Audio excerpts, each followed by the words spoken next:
لا يصير فكركم فكر سطحي، لازم الواحد يكون فكره فكر قرآني نبوي معصومي. خلص الأئمة عليهم السلام قالوا عائشة ارتكبت الفاحشة، انتهى الموضوع، خلصنا، نسلم للأئمة عليهم السلام.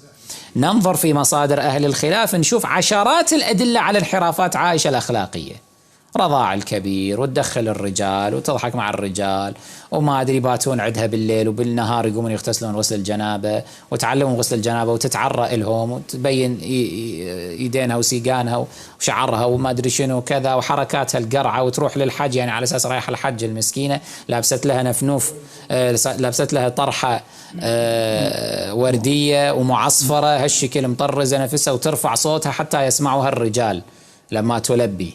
عرفت شلون؟ التخضع في القول، هذا الخضوع في القول وكذا، وما أخذت لها واحد غريب أجنبي عنها تماما، ذكرت اسمه نسيت اسمه، هم من بني تيم كان، تماما أجنبي عنها، ووقع أهل الخلاف في ذلك في حيرة، علماءهم واقعون في حيرة أنه هذا شنو موقعه من الإعراب.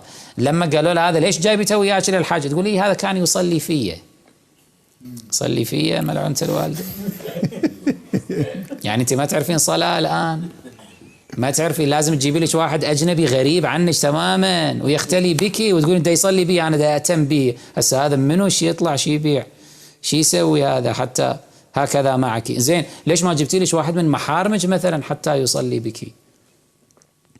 يعني هالانحرافات مع هالوضوح بالله عليك، واحد هم يجي ما يستحي يدافع عن هاي المرأة ويقول عرض النبي. شنو عرض النبي؟ استوى على وجوهكم، النبي لازم تنزهونه من تصرفات هذه المرأة، مرأة تصرفاتها غير أخلاقية، شلون تنسبونها إليه؟ عجيب والله المنطق عند بعض الناس.